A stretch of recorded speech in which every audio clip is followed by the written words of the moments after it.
Thank y'all for tuning in to another episode of Truth, Tall Tales, and Whiskey. We got the boys from Howard County out here tonight. How y'all doing, boys? Good. Good, man. Okay, I guess.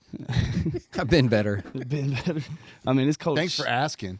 Cold as shit outside. It So is I get cold it. I as get It it. is cold. Bro, I thought I moved to Texas. What is going on here, brother? This is bullshit. Right. Good night, Lord. We're here and it's cold. It is, man. Speaking of being used to the cold, where are you from? I'm from a little place called Lake Charles, Louisiana. You know where that is? Yeah, I know where Lake Charles is. I'm sorry about that. But, Yeah. dude, Lake Charles is a great place, man. It's just to grow up and to leave.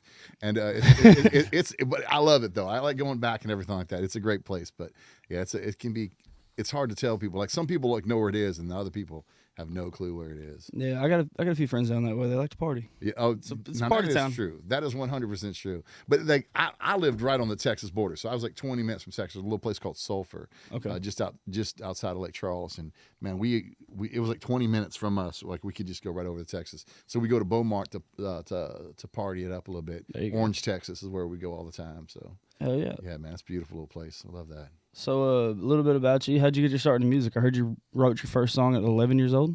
Yeah, well, I mean, I don't know. So Louisiana is a tough place to grow up. Right. I mean, it's not an easy go of it. Like no one's ever like, oh man, this is gonna be really nice, and let's know about your emotions and your feelings. So I wrote a lot of like poems and stuff like that when I was a little kid. Had a little notebook, and I kept that shit secret because you don't want to go around telling people on your football team that you write really nice poems. You should hear my poems, guys. Hey guys, I know you guys are like we're in the middle of class, but guys, this one's called For a Rose. No one make fun of me, okay? And like that doesn't happen in Louisiana. Louisiana's a tough place, man. You growing up there, you keep that crap to yourself. So I wrote this all the time. I was constantly writing. I love reading, and that's once again not a cool thing to say. Being from Louisiana, like I really enjoy reading Shakespeare, but I do. I absolutely love Shakespeare. When I was like 12 years old, I fell in love with Shakespeare. I think he's absolutely great, and just started listening to I remember the first time I listened to The Devil Went Down to Georgia, and just hearing those story songs and everything like that. Right. Crap changes you, man. It's absolutely beautiful, and having a songs, when hearing that stuff, that is the true form of poetry is a song. Like in my opinion, if you start with poetry, you have to finish with a song because the song is the encapsulation and the full movement of emotions and everything like that. So that's what I absolutely love about it. So, Yeah, you're able to bring it around to make people. You can make people feel the way that Absolutely. you want them to. Those words, what it's supposed to feel like. I wrote a song for a little Cajun girl. That was my first song when I was 11 years old. It was called Brandy Bourgeois, and I wrote the song for a little girl I thought I was going to marry. That actually, let me redo that a little again. I was also 11. She wasn't. I didn't just write a song for an 11-year-old girl. Listen here, for the FBI agents watching this. I didn't even think about that. That is not. I want to be very clear. I was also 11 when she was 11. I wrote this song for an 11-year-old who was also 11. Yeah, one of our favorite words in this podcast is allegedly, but I don't think we could use it for that. I'm Yeah, glad you clarified. I Glad you clarified. Clarification, like that's pretty great. Fuck. Yeah, this is Tony Soul. He's my lawyer, and he's advised me not to talk any further on that matter because no, No, I didn't do that, but it's okay. no. But first song I wrote when I was like maybe like 4th grade, 5th grade, or something like that. I wrote a song for my girlfriend at the time named Brandy Bourgeois. When you're like 11, you think You were 11 in 4th grade? Oh, no, wait. I went to Louisiana school system. So I was 11 in high school. No, other way that'd be middle school. around. No, I was like Be like 6, 7. I was in grade. kindergarten at 11. 6, 6. I What? think is how that This fucking guy. works. No, it was like 1st grade at 11. I don't know. It's the most Louisiana interview we've ever had. Yeah, exactly. Well, not really. I got all my teeth. So 11, you fucking amateur. No, I'm kidding. So I see that you've written over like 300 songs, though, right? yeah. I think around like I'm at like 370 right now. Been writing a lot of songs with these goofballs. How too. many of those can you just like rattle off? Probably about 50, 60, something like that. Most of it, so keep in mind, like, you know this, I'm sure you guys have interviewed tons of songwriters. Just because I wrote that many songs don't mean they're good. I mean, I've written a lot of songs where I'm like, and that's straight up in the trash. Right. Some of your songs that you write, you're just like, this isn't. I finish everything I do out of not OCD. What's the word for it? ADHD. Yeah, one of those things where if Something I like don't that. I finish can it, it tell won't you- get finished. Your stories all over the place. I can see where it's at. Oh yeah, man, exactly. ADHD. You'd be like, you think of a couple lines and be like, oh, fuck that. Yeah. Oh, 100%, dude. And then go do something else. Me and Corey, we're about to be best friends. Look at us, dude. We're getting to know each other, aren't we? Man, so no, yeah, it's exactly like that. Like, so if I don't sit down and finish and, finish this song, it ain't ever going to get finished. So there's a lot of times where I just force myself to a song. And my process is very simple. I write a song. I try to, the next day, if I have to, I tweak it a little bit. And if by the third day I'm not singing that song, like either out loud or in my head or something like that, it's not a very good song. Right. So I might take some of it and I might set it aside, and I might come back to a different day and see if there's something I can do. But then, so it takes a lot of time. I hear all these stories where people are like, yeah, like Bob Dylan makes me so mad. He says, yeah, I wrote it in 10 minutes. I'm like, I will run your dog over. Like, that is such a rude thing to think. But even he said that was a moment in time. I think from him, he even said he felt like God was speaking through him and he couldn't do it again. Like during that magical time, like the best records, like Right. They got deep right there. yeah. Well, he said the boss said that. Maybe he was talking about God. He wasn't on a lot of psychedelics, wasn't he? Dude, maybe he's talking about God. Maybe he was talking about the other one. I don't know, man. Even then, he kind of hinted towards. If you watch that interview, I know it's the interview you're talking about. He's like, who's the boss? He's like, the man in charge. He said the man in charge. I'm not. I go back and watch it. You guys listen. I'm going to. Go back and watch it right now. He goes the man in charge, and I'm like, oh, whoa, easy, buddy. Man. So I'm just saying, man. I don't know. Hey, that's some Robert Johnson stuff right there. Yes, dude. You know about Robert Johnson? Oh, yeah, of course. That's right in that Delta area. That's where. Like I said, that's where I grew up. Like Louisiana's like the seat of Delta blues. Like Mississippi, Louisiana, all of that stuff right around there is. I mean, that's incredible stuff. But Texas is all huge about blues music as well. Like Clarksville made it. So many great, incredible blues musicians came out of Clarksville, Texas. My favorite is Lightning Hopkins. I'm a huge Lightning Hopkins fan. Mm-hmm. Albert King to Stevie Ray Vaughan. I mean, good night, Lord. Like there's insane amounts of just Texas. Texas is the place for music. So is that what made you come to Texas, to Fort Worth? Is that I'm glad why you you finished that moved? sentence. Is that what made you come? I just The way you no, worded you that. just Holy like shit. work that phrasing out, brother. Listen, And then I you said- should've- then you I- said I to should've Texas. just- to Texas. I should have just left it. Yes, that made me arrive here. No, dude, like It's the way you structured the sentence. Actually, it really weird, right? Listen, okay, I I thought wouldn't- I was the only one. No, I was man, gonna I keep wouldn't it take it back. professional. I wouldn't take it back. Let it ride. I said what I said. I said what I said. No, dude. No, dude. Holy dude. Oh my god. It's PG-13. That's okay, guys. It's okay. No. I've always loved Texas. I mean, I love Louisiana. Don't get me wrong. I love Louisiana. All my people are from Georgia.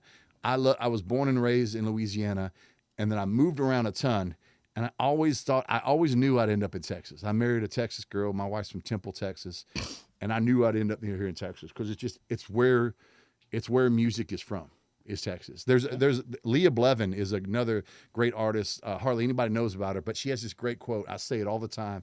I rip her off all the time. She says that singers come from Nashville, poets come from Texas. And I think about that all the time. I'm like, so I've always wanted to be here or among the poets. And there's incredible poets here, man. Like Ray Wiley Hubbard's one of the greatest poet. And I consider that songwriting is poetry. That's a hill I'll always die on. Yeah, it's painting a picture with words. It is, man. Dadgummit, it really is. It's exactly what it is. And if you're, I don't know, I think it's the end, what your end goal in poetry is to write a song, in my opinion. Yeah. And I just think it's absolutely wonderful. And there's no place that people naturally do it better than in Texas. My people are from, like I said, from Georgia. The Cherokee Hills are where they're from. I'm descended from a long line of Iroquois, Eastern Iroquois, and his song was one of the chiefs that I'm descended from. His name was literally his song. Everyone in my family has played music. They call the rivers there the singing rivers. Like it's a place where music is made, where you can hear it everywhere. It's beautiful like that. And there's places like that are there on earth. I think the Cumberland River is like that. Every time I'm near the Cumberland River, I want to write a song. Every time I'm in Texas, I want to write a song. It's just one of those places. I think it's a holy place for poetry. That's what Texas is. Yeah, we had what Jordan Nix said one time when he was out here with us. It was like the setting is everything when you're songwriting too. Mm-hmm. It's just like if you go somewhere and it makes you want to write a song. Mm-hmm. He was saying how he was with a couple other artist buddies of his, and they sat on some railroad tracks in West Texas in the middle of the night and just wrote a couple fucking songs Exactly. And just because it felt right. you're so right, man. If they weren't sitting on those tracks, they would have had a different song, a Right. completely different song. I wholeheartedly believe that. We're recording a song. We all sat down and we wrote a song that I can't stop loving you, and just because you're gone. And that was literally me sitting next to the Cumberland River, and that came to me. Just that exact phrase, I can't stop loving you just because you're gone. And we're going to be recording that really soon in the studio. And that literally came because the Cumberland River in Nashville, I believe, sings. I sat next to it, and I could feel it. I could feel the singing come out of it, dude. And I know, and I'm not one of those hippy dippy like let's go smoke a joint and write a song. I'm actually viciously opposed to that for the most part because I think I want to give people my best. I wouldn't want to smoke a joint and redo your carburetor, or something like that. So I mean, I want you to actually, I'm gonna do your brakes when I'm high off my ass. I wouldn't do that. You know what I'm saying?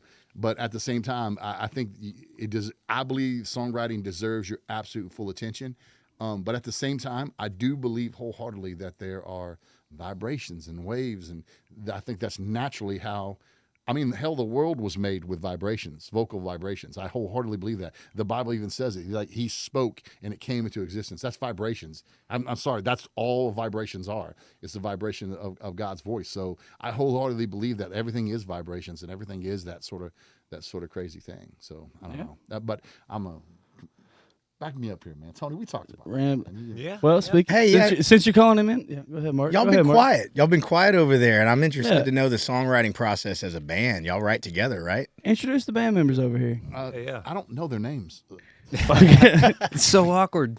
We can introduce ourselves. I'm Tony. This is Tony Soul. This is one of the most incredible guitar players I've ever dealt with. You're very kind. He's got a sweetheart. He's got a gentle and a humble soul. But And was just shredding the shit out of that. dude, he Martin was, earlier. wasn't he? Thank you, though? man. That was incredible. On electric and on acoustic, he just straight up murdered. Yeah, I was real happy about hearing about coming here today because God, we gotta stop with it that was word. supposed to be like an acoustic thing, which we rarely do.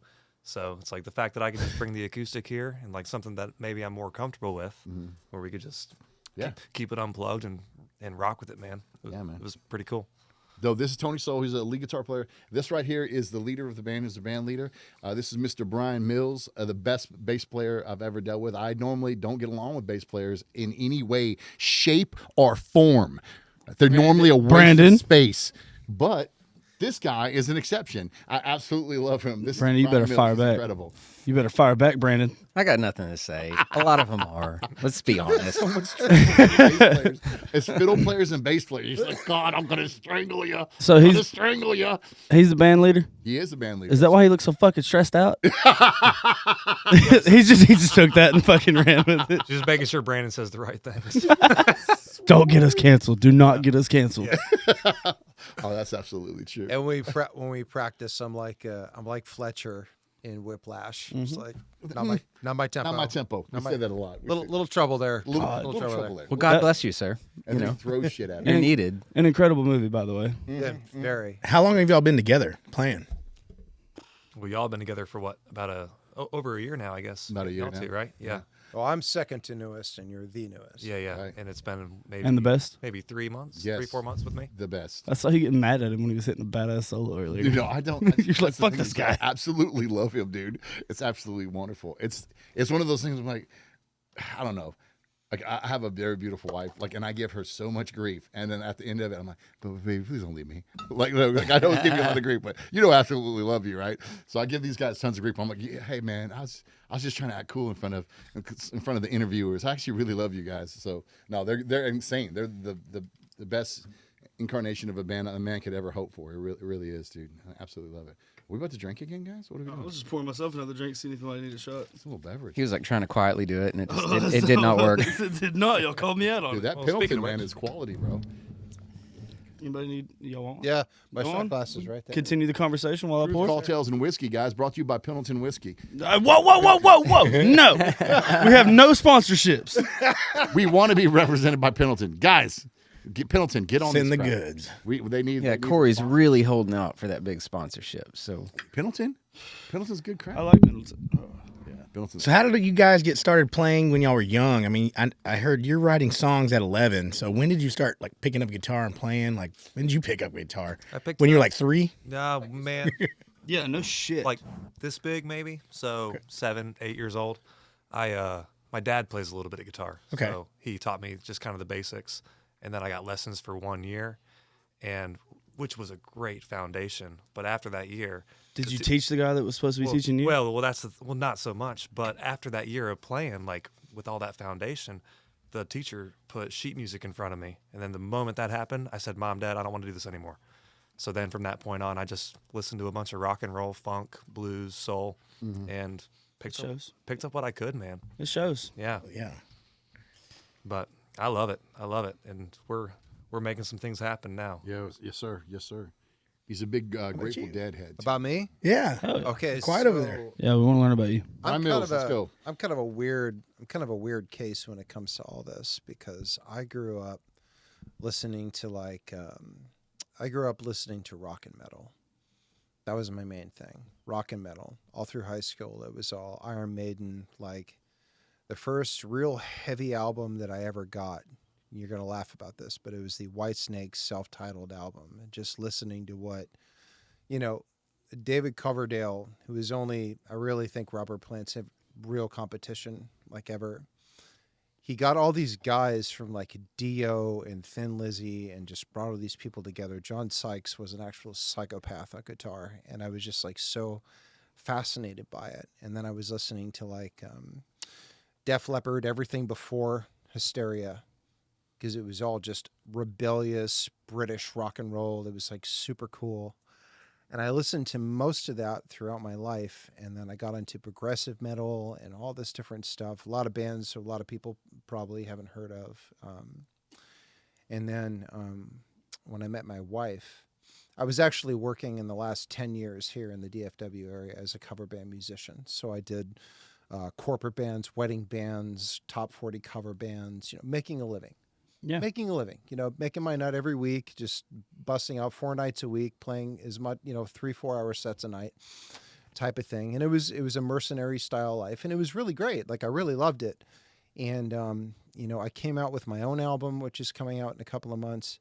And then it was my wife's idea to like get me into country. And at first I didn't really think I was going to be interested in it. And what really brought me, like magnetized me into the country community were the people. Like how much energy you get when you play in a dance hall or just a really solid honky tonk. Like everybody's just so into it, and it's so beautiful to see. Like it's so great. And then I got completely sunk into it, and I got to play with some, like, can I mention some people? Is Absolutely. it okay? Sure. Absolutely. So I've been out on the road with guys like James Land. I got to go on the road with George Dukas, who's done a lot of really amazing stuff. Love him. And I got to play with guys like Tel Runyon. And then I still didn't even understand country as much as I should have at the time, until I joined a country cover band. And it's called Rick Elliott's Lone Highway Band. Dude, I know. Oh, Rick we know Elliott. all He's about married. them. Rick Elliott's married to my grandmother. Shirley? Yeah, Shirley. I love Shirley is my Shirley. grandmother. That's my band mama right That's there. crazy. Yeah, I The love small Shirley. world. So I was in Rick's band for a year, and I got to tell you, brother, it was a country history Oh, yeah. lesson. Like you've got this 5'2" guy, bull rider, Dude, tough and he's a as fucking nails. animal. He's dude. an, he's God. an animal, and he's so fun to work with, and he is the nicest, like loyalist guy I ever met. Yeah, for sure. One of my closest friends. I love him to pieces. Did he have the Pink Panther that he took everywhere with him when you were with Everywhere. him? We took so many pictures with that damn Yes, thing. dude. We played Southern Junction 4 nights a month. Like, Yeah. we busted it Well, see, out. When was this? This last year. Yeah. Okay, so I met you backstage at Southern Junction last year. Then. I'm sure we've seen you before. Yeah, 100%. So yeah, the only guy up there, like the youngest guy in the band, and like it was a history lesson. Gene Watson It's everything, like from music I've never heard of before. And he would sit backstage with me and talk to me about all of these artists that were so historically iconic in country music. And then I got the pleasure and the honor to like open for all these amazing people. Mm-hmm. Like I've opened for Stoney LaRue. I've opened for Gene Watson, the Bellamy Brothers. Like, and it was such an amazing time. And I was just like, I decided that country as a professional musician is just where I should be. And felt right. Dude, you know what? It did. Yeah. It genuinely felt right. It genuinely felt right. And you know what? I haven't stopped since, and I've just been loving it ever since. And then getting with what is it? I did a short run with a great guy named Casper McWade. I know Casper I McWade. played with Casper McWade for a The little song bit. "Don't Follow" he did with Cody Jinks is Yeah, one of my favorite it's songs great. ever. Yeah, so we got together, we put a band together, and we just like rocked it for months straight. All we did was work. He's been doing a lot of shit like around this area lately. Yeah, he's been doing a lot of stuff, and he's still busy. And then his last album, Something for the Pain, is a great record. So Text him. I want to get him on here. I had the pleasure of working with him, and then I took a hiatus for a little bit, and then I ran into Now you're with these fucking guys. I ran into Brandon, I ran into Neil, and Brandon so far has been just, he's such a great musician to work with. Like he's such a chill person, and he's such an understanding person and a very accepting person of who everybody is, and just wants you to shine the way that you shine on your own. And I really loved that about his attitude towards everything. And like, I don't know, the first couple shows I played with him, I was all in with him. So, and I've Wait, been, no, these are real tears right now. Yeah, No, dude. I really, You started wiping. I No, thought you no, were I- joking. These are real tears. no, Holy the thing shit. is, it's really not rare. It's an honor when you play with people you actually respect. Like you legitimately. It really is. Yeah. And it's not. I wish it was more. Like I just recently did a post looking for just a rhythm guitar player so I could put the guitar down more, and just have a fill guy, that does different parts, and telling people that, like, I want you to be professional, but at the same time I want you to shine. I want you to be I laid out everything, and people they're scared to be who they authentically are. I think most people are. I think that's why we get so much hate off of some of the stuff that post I wrote.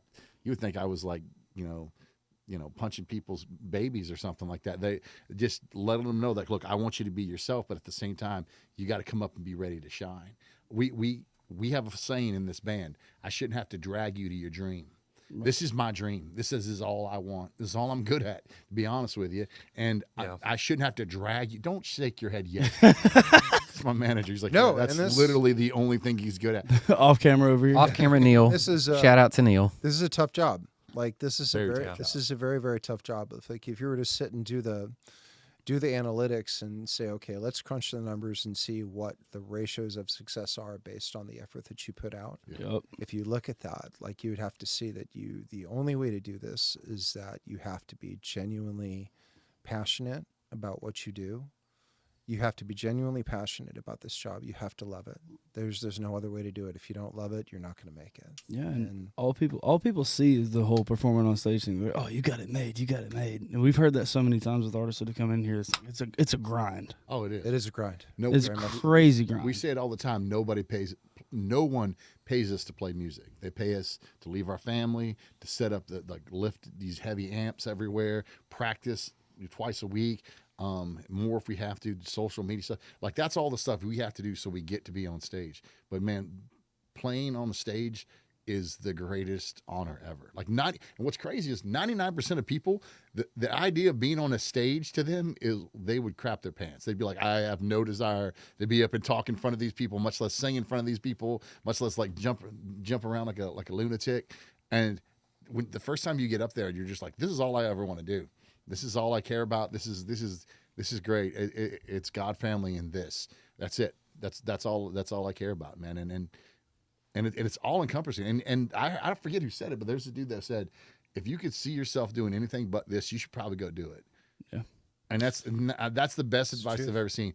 I would find a reason to not do this, and if you can't find a reason, no matter how hard you dig, then this is for you. This life's for you, and you should go crazy. Just go full tilt at it, and go crazy. And I feel like I'm already a success. I mean, I'm not like a household name or nothing like that, but like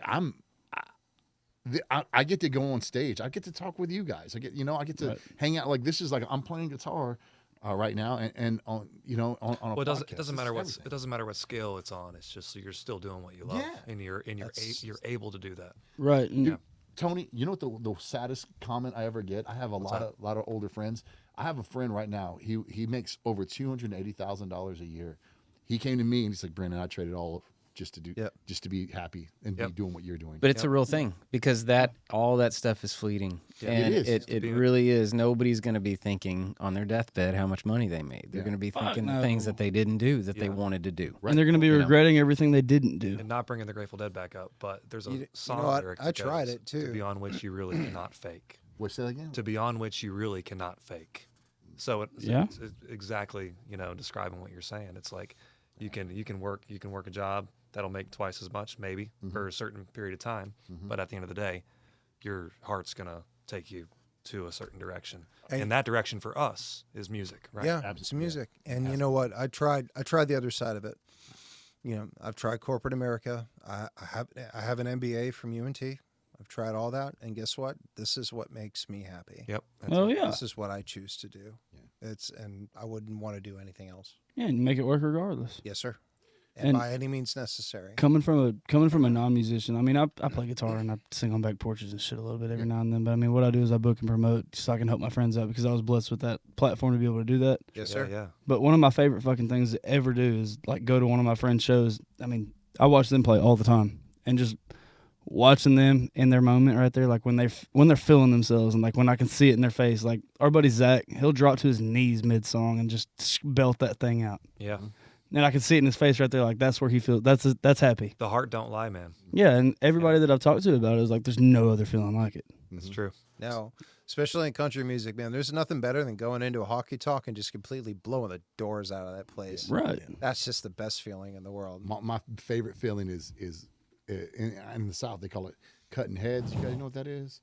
In blues music they call it cutting heads. It's when you get open for someone and you just blow them out the water. You just show them you got that hunger more than they got it. And as an opener, that's your job to do that. It is 100. Thank you. That's exactly in a respectful way. You don't want to be like these guys suck or something stupid like that. But you got to be like, you got to throw everything you can on that stage and To be the headliner next time. yeah, exactly. Well, and that's how you get to be the headliner. And then hopefully when we're the headliner, which we're not quite there yet, but that could change with you guys, like following us on Instagram and Facebooky and all the other stuff like that and TikTok. We're not following shit. But I was just kidding. once we get like huge and everything like that, I plan wholeheartedly on watching every single opener. Yeah. And then not blowing them. Okay. Not blowing them. Whoa! God, we're messing this up, guys. We're phrasing, guys.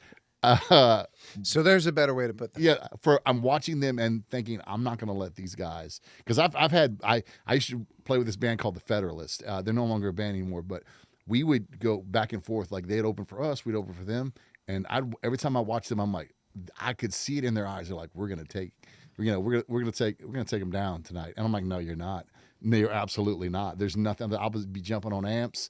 I'll be like, I'd like throwing my sweat, whatever I got to do to get your attention, to focus it up, and then we just go back and forth like that. That's how it's like. That's a healthy competition, I think. Yeah. But then, I absolutely love that too. That's the best thing about playing with bands and everything like that. Is that? Yeah. Well, it's a healthy competition, and we're all a part of one community at the end of the day. Well, yes. We're not rivals by any means with anybody, but I mean, your objective as a band is to outcompete. So, you still have to keep that in mind, but you do it in a way that is sportful with everybody. Yeah. You know what I mean? You're not going to walk into a joint and say, we're going to outdo you guys today. We don't deal with people like that. It's more about, we're going to give it our best, you're going to give it your best, and we're all going to succeed. Because we really do want everybody to win at the end of the day. The music industry is hard enough as it is. So everybody who's working really hard should win, genuinely. Unless they're genuinely terrible. So you guys have been in the business for a minute, it sounds like. Well, a little bit. Well, I wanted to hear, so you had mentioned something about busking for how many years? I want to hear a little bit about that grind and what you would tell yourself back then to kind of motivate you to get where you are now. That is a brutal way to come up. Like, and if anything will shake your confidence in music, it's busking. Like I'm telling you right now, Charlie Crockett did it. And if you guys don't know what busking is out there, busking very simply playing on the street corner. That's it. Now try to play country music and blues on the street corners of the most hippie place in the world, Boulder, Colorado, for 10 years. That's what I did. And there was a place called Pearl Street. I played there. I've been Pearl Street in whatchamacallit, and in Boulder, Colorado. And I sat there and I would play guitar almost every single day. So in the morning, I had to be at work at 4:30 in the morning. So I would weld from 4:30 in the morning, get off depending on how the day went, probably around 2 o'clock, 3 o'clock. And then I was welding in Longmont, Colorado, and then I would drive over to Pearl Street every single day, 5-6 days a week, and I would play for about 3 hours after that. So welding, and you were getting off at 2 o'clock, 3 o'clock. I remember my first part-time welding job. you can kiss my ass. Maybe if you knew how to weld, you could do it quicker. What the hell, bro? No, I did. I was productive. That's why they kept me around. No, bro, I was in there. I was quick, man. I got in there like I got paid swimwear. East, bro. I was like, I'd knock that crap out, and then as soon as I go, dude, I get off. It was yeah. As you're busking, you're getting calls. Hey, this failed examination. Why'd you weld this so fast, dude? There's holes everywhere. Shit. Bro, there's no. And here's something, man. Like. Welding's a lot like musicians. Like every musician thinks they can sing it better, and every welder thinks they could have welded better. They're 100% like they're like, oh, that guy's not that great. Well, if you're, I don't do that because I think that's a really mean way to look at things. But like welders are 100% like that. I've never presented a weld to anyone, and they're like, well, I don't know, look, undercut there, a little bit undercut. It's all right, man. I remember when I didn't know how to turn the machines up, like so like that, stuff like so. Yeah, but that's what I would do. I'd get off, and I would immediately run. I was 15 minutes away from Boulder, Colorado, and I would literally haul ass with my guitar. And I'd jump out, and I would play on the street corner, and I was making more money playing on street corners than I was welding. Yeah. So, and that was when I was first starting out. Anyways, did a little bit better once I got some good welding in me. Dude, and that made me think of something just now. It's like welding and music is kind of the same thing. If you try to rush the shit and half-ass it, it's twice the grind. Yeah, exactly. Shit, like literally with welding. Well, I'll tell you this right now: welding, and I don't care any welders out there. If you disagree with me, I'll fight you right now. It's witchcraft. I don't know how welding works. I have been under the hood for countless hours. And I'm welding like this shouldn't work. I don't know why. I'm melting. I'm using literally a wand, and it's called a wand, or a gun, and I'm like, and I'm just this shouldn't work. It's just witchcraft. I might go to hell for this. I don't know. And then music is the same way. Like I don't know why music hits you so good. I don't understand it. I don't know, man. There's something magical about it. It's the best drug there is. Yeah, so poetry with that feeling behind it. But from the busking to the T3R. Yeah. Top 200. What a transition. I had it pulled up. I was ready.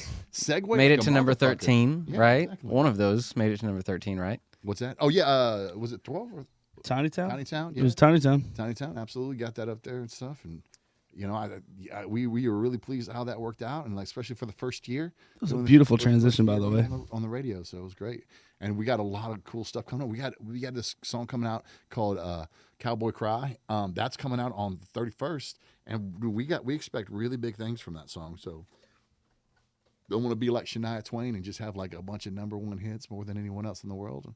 Feel like a woman, I feel like a woman. Dun, dun, dun, dun, dun. My wife loves That song makes me want to kick a fucking door down. I swear to God. I think you'd be hard pressed to find somebody that would talk shit about Shania Twain. I think, Dude, Yeah, dude. she's a great artist. Yeah. She wrote all those stuff. Other than the fact she's Canadian. Yeah, dude. She's a great Just kidding. We have listeners in Canada. What's that? We love Canada. We I- do, we love Legally, I had to say that. we do love Canada. We love Canada. I love Canada too. So when I was stationed in the Navy, we used to go to Victoria Island a lot. Hell yeah. It's a beautiful place to go too. Great Oh. people too. The Canadian, I love Canadians. Every time I've ever met a Canadian, I've never met a Canadian where I'm like, this guy's a dick. No, they're normally awesome. They're like really great people. They're normally unhinged as fuck. Are they really? Every Canadian I've ever met, but it's on job sites. It's like people from up north that'll come down to like do surveying and like shit like that on job sites that I've done like halfway through the country and shit, and they're always just fucking unhinged, and I love them so much. What do you do on the job site? I don't want to publicly announce my place of employment on a podcast. We can talk about that later. What do you do? You don't weld, do you? I used to do welding fabricating. I used to do a lot of shit for like fucking Lockheed Martin and Boeing and shit like that. But I don't do that shit no okay. more. So you that aluminum job. Aluminum, Yeah. stainless steel. That's my shit right there. Tigging. Titanium. Where's my Tiggers at? Titanium, Am I bro. right? God, Like TIG welding. I know. What? Do you, what? It's 2025. You can't just say things like that casually because people can be like, "Oh, he said the word." No, I didn't. There's a T, guys. Although it Said was the a hard T R word, at the end. titanium. It was a It's hard so easy to get canceled. It's so easy to get canceled. Dude, that's the one welding I could never get my hand around. Dude, I can't do it, man. It's so the foot and then the hand and I can't do it, brother. Dude, I can't do used to love it. I was working for this company. I'm not gonna name them because I hate them. The best part about it was I sat in the booth that I sat in was 72 degrees. And Oh. I couldn't fit anything up. I couldn't measure anything until all the metal that was pre-cut for me was 72 degrees as well. Golly, you got Dude, the I American wore my stuff. nice shoes to work. I wore all my nice clothes. Everything was so clean. It was great. Dude, see that? Fuck that company. No, I would do I did erection. So so basically I do metal erection. So it'd be in the freezing cold, wind be slapping you in the face, and you're over there leaning over with a stick weld trying to get that lined out. And I was like, Yeah, yeah, this is enough of this for me. I'm okay. A dude fell off the side of it, and I worked for a company that was very much like, just get it done. Screw safety stuff. No, man, we don't need safety stuff. And that was the day I walked out that job. I'm like, because the guy almost fell down, and I happened to have a board next to me, and I sucked that thing on his rear end and I kicked it up so it could pack him back on the other side, pack him back over the red iron, and I drove a nail into my leg because it had a nail sticking out of it. I was just trying to get him up on the side. You did erection. You shoved a board up somebody's rear end. Yes, exactly. You can, hey, if that's what it takes, if You went to the Cumberland River and something came to you. Dude, this is bad. This is like the Luke LaPrade episode all over again. He's telling a real story over here. I'm sorry. so I was done with that place, and then Was the guy okay? then I went back to welding, and I did shop welding after that, fabrication. But I had a condition where I was welding for the last 3 years of my welding. I started getting massively sick. So I would throw up constantly. Every single day when I was welding, I would vomit. They're just having you weld and galvanize shit all day? No. And you didn't no. realize? No. I did weld galvanized, but I always had we had a pat machine for that. So our pat machine was had to be 10 feet away from us when we weld that. Very rare that we did galvanized. I worked for a company that anytime we weld galvanize, they just get a couple gallons of milk. I'm like, fuck you. Oh, what Fuck monsters, dude. Dude, it There's a was- special place in hell right next to the furnace for people like that, dude. To be fair, outside of that was one of my favorite companies I ever worked for. But galvanized sickness is the worst sickness there it's is. There's, so bad. if you guys don't know, if you weld galvanized metal, which is a thin zinc coating on the outside of if you weld that up, Dude, you think you're dying. you cannot stop shaking. You're it'll be 90 degrees, and you'll be like this, and you'll your head is splitting. You feel like you're So is it like a physical thing, or is it something that gets into your blood? nervous system. It gets So if you inhale it, and it goes straight to your nervous. Yeah, it goes The straight- galvanized Got it. Yeah, coating. it goes into That your sounds rough. bloodstream. Yeah, it's horrible. And It's that's horrible. Literally drinking whole milk does help. It does. It does. And I'm talking, you got to pound it to the point where you're never heard that vomit. To where you're gonna It's- throw up. It's the worst thing in the entire world. It's Just learned something So- today. I've had galvanized poisoning one time, dude. I will never I again. wish I only had it once. It was That's horrible. something. I won't even weld a galvanized bolt onto something anymore. Yeah, dude, I won't dude, and my old boss was so old school. He was the 60-year-old dude. He was You'll be fine. He weld like this. Oh my god, Hold, dude! You so fucking you hold psychopath. your breath for 30 seconds. So we then can weld you it weld, up. and then you do the same thing Yeah. again, 30 second, 30 second Insane, back and dude. forth Yeah, increments. you might stop Oh my doing that. God. That was insanity, bro. But so that was the bull crap that I had to Jeez. deal with. Okay, we're getting carried What away. about a mask? Music. Are you wearing a mask? It's hard. Depends on who you work for. Depends on who you work for. I work for a mom and just pop bring, shop. just roll around like a freaking hospital thing or whatever. Dude. Nah, you just gotta close your eyes real quick. Yeah, that'd be good. That's exactly That'd be right. Well, I had a dude one time, and I was like, "Hey man, could you get me some safety goggles?" He goes, "Just squint, you'll be all right." I'd have quit that day. God. That's the kind of places I worked, unfortunately. And then what happened was, so I worked at that place. That was one of the last places I ever worked. My best friend, his wife, went through kidney failure. So she had kidneys, both her kidneys failed. And so I had a really understanding boss who had a member of his family had a donated kidney, saved her life. And so they raised 6 months' salary so that I could like go donate a kidney. So I ended up donating a kidney to a lady, and all these headaches and all this pain went away. And I was like, oh God, I think it's the welding. And I went because I went to so many doctors, and this is a terrible thing because actually the only thing that I can even stand besides that I could stand doing, because all I wanted to be was a musician, right? But the only thing I could stand doing was welding. And so this is the one thing that I don't mind doing. It's magic. You're making things. It's incredible. It's a great feeling, and it's nuts. And dude, I respect the crap out of everyone in the construction trade. Like I get it, man. That was the only thing I could stand, and it was the thing that was killing me. So I went to all these neurologists, stuff like that, and finally I went to a neurologist. He tested me, says, you have mild epilepsy, very extremely mild epilepsy. And basically what it does, instead of it like making you where you have seizures, the flashing light from the welding is messing with you and you're vomiting from it. And every single day for 3 years I was throwing up, and it got worse and worse and worse. Man, So I was went in the back trenches. Yeah. So 6 months after, so 6 months after I donated a kidney, I'm sitting there at the table talking to my wife. I'm like, what am I going to do? I mean, I've been, welding and doing music for 10 years straight now. And I don't know what to do now. Like half of my life is about to go away. Yeah. And I don't know what to do. And I'll be honest with you, it was the most terrified I've ever been. Cause I got a family, I got a support and everything. And I got a very supportive wife, and, but I got 5 kids. My wife can't keep her hands off me. I mean, You couldn't pull out of a parking garage. exactly, bro. I treat that uterus like a clown car. So many people can get out of it, brother. Like, you know what I mean? Just like, you know what I mean? Cause somebody Treat it like the Southern hit border. ball Like, ice, Martin. just go. Come on through. But so like Hit I ball was, ice. so I was sitting there and I was like, well, what am I gonna do? And I'm like, it was a really terrifying moment. So I was watching this, and this is a true story. I was watching a video on Napster about how Napster had just Fuck, I haven't heard of Napster in a minute. yeah, dude. Well, it was an old video where they're talking about how music has been changed and how it's changing now and everything like that. And it was just kind of like an overview of like what had happened in Napster. And this one guy a younger guy was talking about like he had this really interesting take. And he's like, I don't everyone's like, we're losing our ass in music. Like we don't like, basically the whole premise of the show was like, nobody knows how to make money in music anymore. It's like before they had formulas and this is how you do it, blah, blah, blah, blah, blah, blah, blah. And bam, and you make music and this is how you make money and you make money this way and whatever. Now it's all over the place. And they were just trying to, at that time, everyone's trying to figure it out. But this one guy had a very even kill approach. He said, listen, music used to be a dude with a guitar or a trumpet or a saxophone or something on a street corner, and he would play music. Every once in a while, he might go play a party or something like that. But mainly, he was on the street corner with his thing, and people would throw nickels and dimes at him, and he would pray that he wasn't going to get harassed by the cops, and he'd make enough money that could eat that night. And then he said something profound. He says, maybe music goes back to that. And he said that, and I was watching this thing. I was by myself. I'm holding my stomach because the kidney surgery was just killing me. And I go, out of nowhere, I do it. He said, maybe it goes back to that. And I go, I do it. I do it for that. I do it for nickels. I would literally do it for nickels on the street corner. That's what I do. And I went, oh shit. And I caught myself. You know when you say something out loud, you don't realize that you're saying something out loud. Oh, like once a day. Yeah, and you're like, oh, but it was profound because I was so in a place. I was like, God, what am I going to do? I don't understand. And I just yelled that out. I'm like, I do it for that.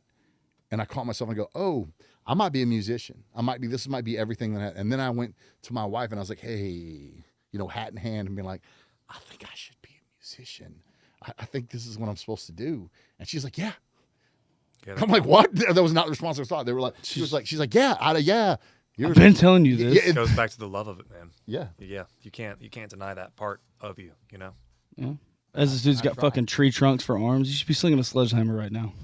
I did that in the oil field. Fucking hell. That was brutal. Slinging a sledge for hours and hours on end. That's for the birds, brother. I respect that. I hear you. Does that crap? I hear you. Dude, that's for the birds, brother. And now this is all I love. This is all I love writing. I wake up every morning, I write music. I play guitar, and just enough so I can learn how to play a little bit more. And I get to hang out with real cool people like you guys, and it's just an honor of my life. I feel like I don't know what I did to deserve this because I'm not really that good of a guy, kind of a dick. But this is, I feel like I'm really blessed to be able to do this. So I don't know, man. I'm just really grateful, truly grateful. Oh yeah. We're all kind of pieces of shits in our own way. A little bit. Except for Brandon, he's just fucking nice to He's just everybody. a I do what I can. He really It's is. fucking He's nice to I'm everybody. trying. It's like the best guy I've ever known in my life. Yeah, he's nice to everybody. It's great. You used to say you'd rather have a sister in a whorehouse than a brother who's a welder. And What the? That's the most Louisiana shit I've never ever heard that before. Yeah. never heard that. You were around a lot of rough welders. Every welder that I worked with, I'm really grateful. I just snorted. Like I never got to work with younger welders. I only worked with like the most gritty, like a 55-year-old like welders who were like, if 55 in welding is like 85 in like normal life, dude. They're just that's brutal. They look every bit of 85, and that's the kind of that they would say the most horrible crap to me. One of my favorite things when I was still doing like welding and fabricating for a living was I'd show up on a job site where like they would tell the people that were already there, be like, we got a welder coming, they're gonna come do this, and I'd show up and they'd be like, what the fuck? Yeah, yeah, I was like 19, 20 years old and I was just fucking crushing it. It was great. yeah, yeah. But I met some of those motherfuckers that been fucking just seasoned by the oil field, Yeah. seasoned by all that shit. And I love every one of them. I still talk to all these like people that are like 50 and 60 to this day. They And have the best they're stories, Some of my dude. best friends I've ever made. Yeah. Dude, so we had this one welder, and he had the same container as me, and he would drink orange juice every morning, and just piled like a big thing of orange juice, and I drank his instead, and it was nothing but vodka. It's vodka orange It- juice. They had like imagine vodka, and you described orange juice to it. That's how much it was vodka. Like this Might have motherfucker's some vodka. Might this have dude's some live life. a while ago. So I went to my boss. I'm like, I'm not trying to tell tales, but it's a big thing of vodka. Then you snitched on it. That's No, I was crazy. listen, he was a friend of mine, the owner. I'm like, bro, I think he's like his orange juice container. I think, and my boss goes, shut up. Yep, Yeah, I don't need to know anything. because he was a good hand, wasn't he? Yeah, he was the best. He would weld. This. I'm not gonna say his name. I loved him. I wasn't like fucking. I was trying to knock him out. He was incredible. He would weld. He'd be welding some stick, and he would lift his hood up and like, hey Brandon, could you run over and grab me about like 3, 4, 70-18s? Grab me like 3 or 4 things because I'm gonna need them. Okay, buddy. And then he put it right back down. Perfect weld. Yep. He was welding the whole time talking. That's because he was shaking first thing in the morning. Yeah, dude. Stop the shakes, baby. No, he was awesome, dude. He was a great dude. I won't say his name. He's long since dead though. He's probably, I assume. Rest in peace. Good God, he was like 90,000 years old. He was Yeah. he had more cracks than clay pot, dude. He's crazy, dude. See, I got a taste of that because like I was in the Navy for Stop. a long time. So it. Seaman. Carrie, sure. So, One of my best friends is in the Navy. I call him my favorite seaman. Nice. so every single time a carrier goes on deployment, you go into dry dock once it's over, Mm-hmm. and then your fire watch for all these welders is you hang Just out. stand there. Do you just hanging out with all of these TIG welders the whole time, and that's all they do all day long? I learned nothing about welding, but I watched thousands of hours of TIG welding. You learned how to talk shit though, didn't you? Dude, Yeah. good Lord, dude. A little bit, maybe a little bit. Yeah, it was Yeah. pretty funny though. All right. We're coming to the end of this now. Oh yeah. What show got coming up, boys? What do we got coming up? We got some. A couple months out from now.